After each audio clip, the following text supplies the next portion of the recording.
Howdy folks, and welcome back to another episode of Cranky Conrods. And as you can see, we're back with the Mondeo, and to be honest, it was a bit of a disappointing test drive. And I was a bit disappointed in how it performed and a few odds and ends. So we're going to kind of go over the final tuning and stuff like that, show you the test drive, and hopefully cross our fingers in this one that we're going to nail the ton of black smoke that it was producing, because if under any form of heavy load you just could not see up the back of the car, it was dangerous for anybody that was following. So we're going to try and hit the nail on the head today, because it's now gone from blue from on start up to now we're getting a lot of black smoke, dusty sooty black smoke when we're driving. So we're going to go into today checking the EGR valve, the EGR pipes, checking boost pipes, and hopefully, cross our fingers, today we're going to nail it on the head, and we're just going to get there and show you guys the processes of elimination, and we'll get you guys in. Right folks, so we're going to bring you back in on the old Mondeo Mark III engine now. We're going to have a look at the EGR pipes, the exhaust gas recirculation coolers that comes from the back of the engine down here at the back of the turbo, and they come round the side of here round to our EGR pipe valve just here, which is vacuum and electronically controlled on this one. I've got a feeling that it's the EGR valve that we're having the problems with. That's just down in here, because straight away I've just noticed that all this round here has like a sooty residue all over the EGR valve. So we're going to check the intercooler pipe just here, because we've got oil all around it, so maybe that's not tight enough, the pipe, the Jubilee clip or whatever. So we're going to get you guys in and find out, you know, basically what we've got here. Now some of you may be wondering, hey, why have we got a piece of pipe with us? Now this piece of pipe, what we're going to do is we're going to put that down here like so, and we're going to put it, you know, so anywhere down there, and what we're going to do is come up and we're going to do this, and we're going to be able to listen for any hissing, wheezings and stuff like that. So this also works really well with vacuum leaks and anything like that, because you will hear the hissing of the vacuum or turbo boost or anything like that. So let's get in, find out what we got, but straight away let's get straight into this EGR valve and have a look in and see what we got inside there. So what we're going to do to get the EGR valve out now is we have two 10mm nuts, one there and there's one just down into here, and we have another two 10mm nuts, one here and one down the back of here, and obviously we have our 7mm intercooler pipe Jubilee clip just here, the vacuum for the EGR because it's vacuum operated. But then at the same time, Ford went ahead with a smart idea and put in a pressure switch that's electronically controlled as well. That's what the three wires for are on this one. So we're going to just quickly squeeze the it's not going to let me do it, so I'm going to need to get a flathead screwdriver just to press the tongs in and just lift it up. But basically the vacuum line just pops off as easy as that. Bit of force, that one was quite tight, so that was quite nice, and we're just going to go in and start removing it, and I'll get you guys back in as soon as I've got this off so we can have a look inside. So right folks, now we've got the EGR pipe valve off like so, and I owe you an apology, they're 8mm not 10s, and what it'll do is it'll literally just fall apart like this. So we're just going to maneuver it up and out, and see right away, look, on the gasket on this one we've already got soot around it, look, so it's proper been blowing. So we're going to get that done, because that can lower your boost from the back of the turbo here by a couple of psi with just a little boost leak like that, and that'll give us a running issue, bad smoking and everything else. But for an old Mondeo with nearly 300,000 miles on the clock, the old EGR valve is looking pretty sweet in here. So, well, we'll get him cleaned out anyway, and as we're in here, we'll pull the inlet manifold as well, and we'll have a look up inside. Yep, we'll get all that cleaned out as well, because it's just a simple few 10mm bolts around it, and we'll show you guys how to do that in just a second. Right, so I'm going to bring you in on, basically we've got the bracket that holds the EGR pipe vacuum line.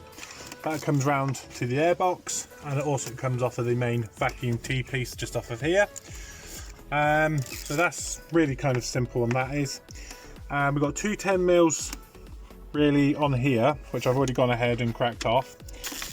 We're just going to whiz these off, and I believe it's 9 10mm that just runs around the circumference of the manifold, and it's really easy to take it off and have a look, and basically to examine for yourself inside, unless you have the Transit or Doodada, it's rear wheel drive, and you have the 2 litre or 2.4, and that way it's that way, and it's a little bit more tricky. So really that's all we're going to do with that. Just going to put this up here, tuck it up basically like so, out of the way.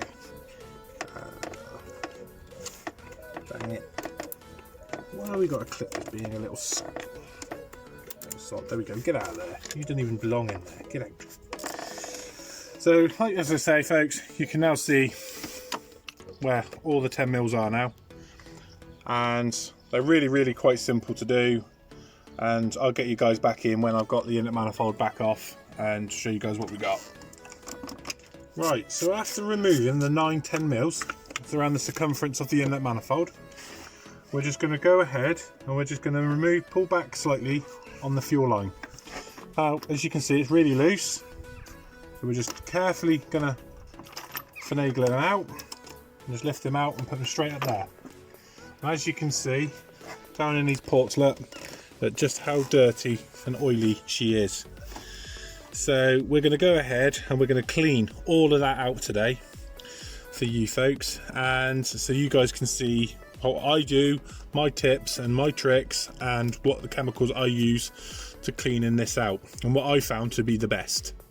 So if I get you up here, if I remember rightly, these bolts can't fall out, so we should be able to turn it over, and look at that folks, get right up on in there. She's a little bit grimy, but not too bad, not as bad as what I was expecting, because I've seen these where they are absolutely caked to the runnels with carbon and oil and that in there.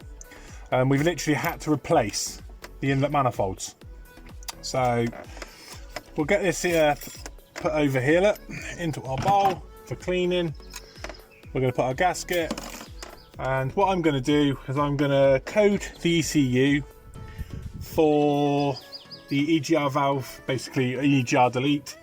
We're going to blank this off, and a couple of you, or a few of you, are going to be saying about the cold running in the winter times, and yes, I agree with you. But at the end of the day, EGR valves are like a considerable amount of money.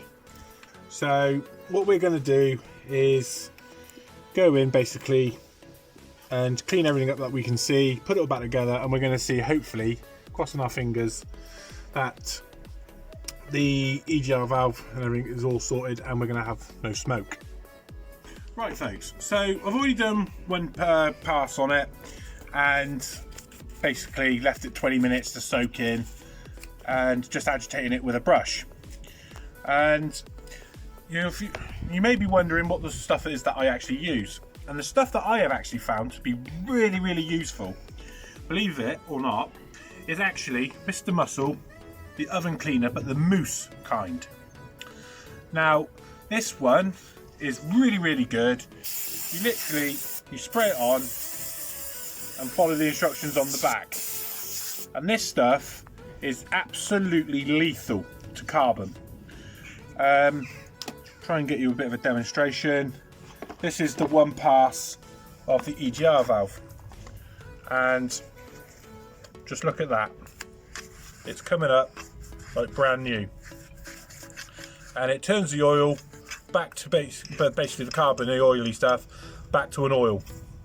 And what we're going to do is we're just going to wipe it over that and get all the crud off of it and clean it all up, and then I'll code out the EGR valve a bit later on once we've got a bit more cleaner with the stuff.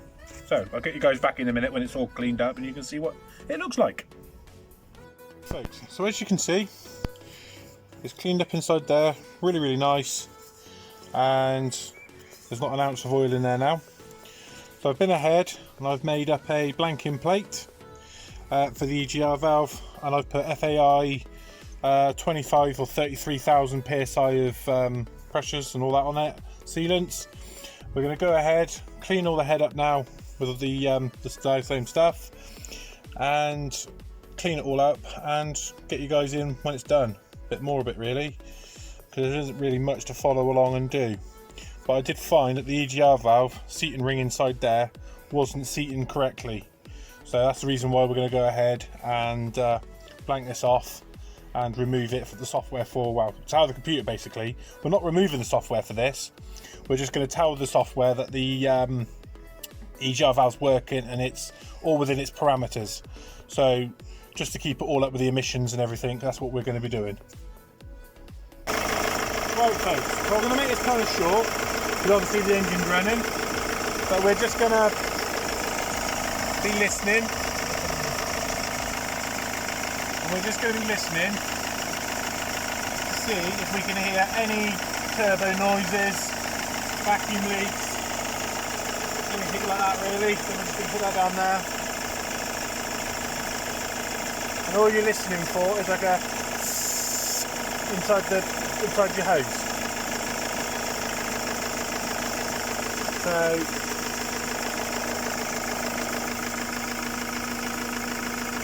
I mean, I can't hear anything on idle, so that's basically what we're going to do. So if you think you've got a vacuum leak or a turbo leak, whatever the throttle, you can hear it, you just get your hose tight and start listening around and see what we got.